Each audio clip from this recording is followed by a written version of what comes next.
ملک نے 1990 میں یوم جمہوریہ کے موقع پر میزائل پروگرام کی کامیابی کا جشن منایا۔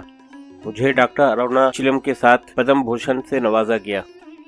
میرے دو اور رفقائے کار جے سی بھٹاچاریہ اور آر این اگروال کو پدم شری اعزازات عطا کیے گئے۔ یہ آزاد ہندوستان کی تاریخ کا پہلا موقع تھا کہ ایک ہی تنظیم سے وابستہ اتنے زیادہ سائنسدانوں کا نام انعامات کی فہرست میں شامل تھا۔ 10 سال پہلے مجھے پدم بھوشن انعام عطا کیا گیا تھا۔ اس کی یادیں تازہ ہو گئیں۔ اب بھی میں تقریباً ویسے ہی رہ رہا تھا جیسے اس وقت رہا کرتا تھا، یعنی ایک کمرے میں جس کی چوڑائی 10 فٹ اور لمبائی 12 فٹ تھی، اور اس میں خاص کر کتابوں اور کاغذات کے علاوہ کرائے کا فرنیچر تھا۔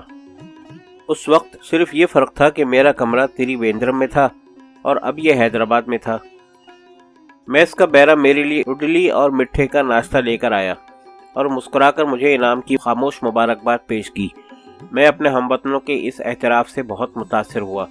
سائنسدانوں اور انجینئروں کی ایک بڑی تعداد پہلا موقع ملتے ہی پیسے کمانے کے لیے اپنا ملک چھوڑ کر باہر چلی جاتی ہے۔ یہ صحیح ہے کہ انہیں وہاں زیادہ مالی فائدے حاصل ہوتے ہیں، لیکن کیا کوئی چیز اپنے ہم وطنوں سے ملی عزت و محبت کی تلافی کر سکتی ہے؟ کچھ دیر کے لیے میں مراقبے میں چلا گیا۔ رامیشورم کی ریت اور گھونگے، رام ناتھ پورم میں آیا دورائی سولومن کا التفات، تریچی میں ریورنڈ فادر اسکوائر اور مدراس میں پروفیسر پنڈالائی کی رہنمائی، بنگلور میں ڈاکٹر مدی رتھا کی حوصلہ افزائی، پروفیسر مینن کے ساتھ معلق جہاز کی پرواز، پروفیسر سارا بھائی کے ساتھ الگ صبح تل پیٹ رینج کا دورہ، SLV-3 کی ناکامی کے دن ڈاکٹر برہم پرکاش کا انجمالی لمس، SLV-3 کی اڑان پر ملک کا جشن، محترمہ گاندھی کی ستائشی مسکراہٹ، VSSC میں SLV-3 کے بعد کی سنسناہٹ، PRDO میں مجھے مدعو کرنے میں ڈاکٹر رونا کا اعتماد، IGMDP، اگنی، پرتھوی اور RCI کی تخلیق، غرض کے یادوں کا ایک امڑتا ہوا سیلاب تھا جو مجھے بہا لے گیا۔ یہ سب لوگ اب کہاں تھے؟ میرے ماں باپ، پروفیسر سارا بھائی، ڈاکٹر برہم پرکاش، یہ سب کہاں چلے گئے؟ کاش کہ میں ان سے مل سکتا اور اپنی خوشیوں میں انہیں شریک کر سکتا۔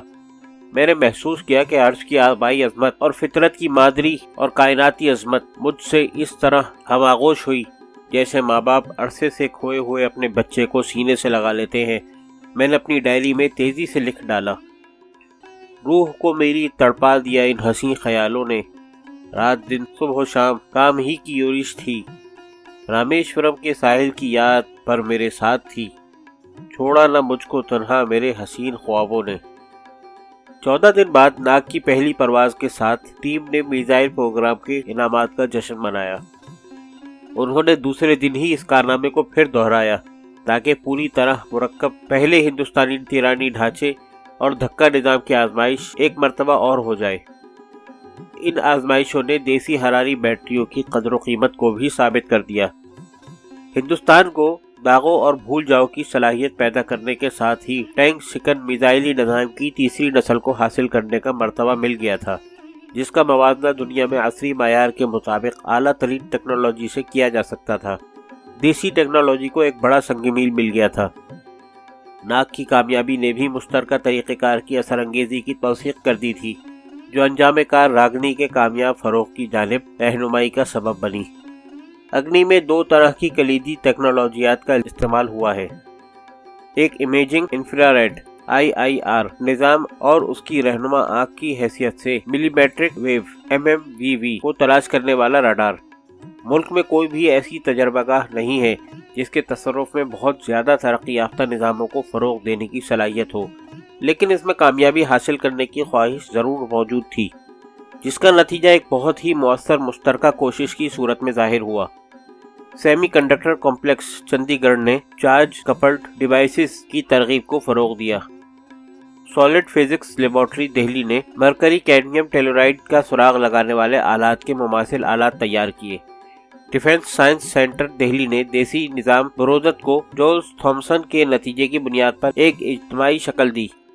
ڈیفنس الیکٹرانکس ایپلیکیشن لیبارٹری دوہرا دون نے مرسل وصول کنندہ محاذی ہتھ کو ایجاد کیا۔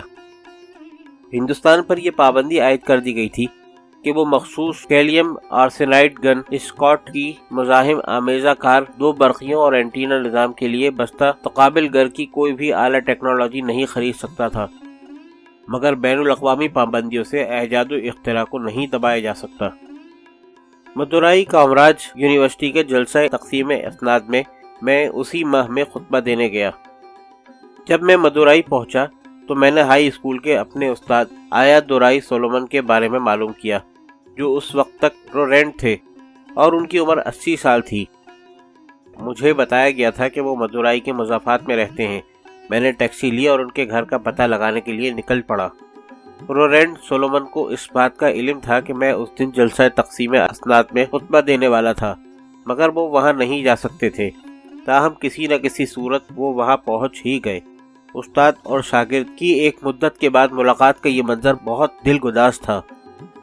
تامل ناڈو کے گورنر ڈاکٹر پی سی الیگزینڈر اس تقریب کے صدر تھے۔ وہ یہ دیکھ کر بہت متاثر ہوئے کہ ایک اتنے بزرگ استاد اپنے ایک دیرینہ شاگرد کو بھلا نہیں سکے۔ انہوں نے ان سے درخواست کی کہ وہ ڈائس پر تشریف لائیں۔ میں نے سند یافتہ نوجوانوں سے کہا، ہر یونیورسٹی کے ہر جلسہ تقسیم اسناد کا دن ایسا ہی ہوتا ہے کہ گویا توانائی کے سیلاب کے در کھل گئے ہوں، جسے اداروں، تنظیموں اور صنعت نے کبھی استعمال کیا تھا اور جو ملک کی تعمیر میں معاون ہوتی ہے۔ اچانک مجھے محسوس ہوا کہ یہ رورینٹ سولومن کے الفاظ کی صدائے بازگشت تھی جو انہوں نے تقریباً نصف صدی پہلے کہے تھے۔ تقریر کے بعد میں اپنے استاد کے سامنے تعظیماً جھک گیا۔ میں نے رورینٹ سولومن سے کہا، غیر معمولی خواب دیکھنے والوں کے غیر معمولی خواب ہمیشہ فضیلت کے حامل ہوتے ہیں۔ انہوں نے جذبات سے بھرائی ہوئی آواز میں مجھ سے کہا، کلام، میرے مقاصد تک تم نے صرف رسائی ہی حاصل نہیں کی بلکہ ان پر سبقت لے گئے ہو۔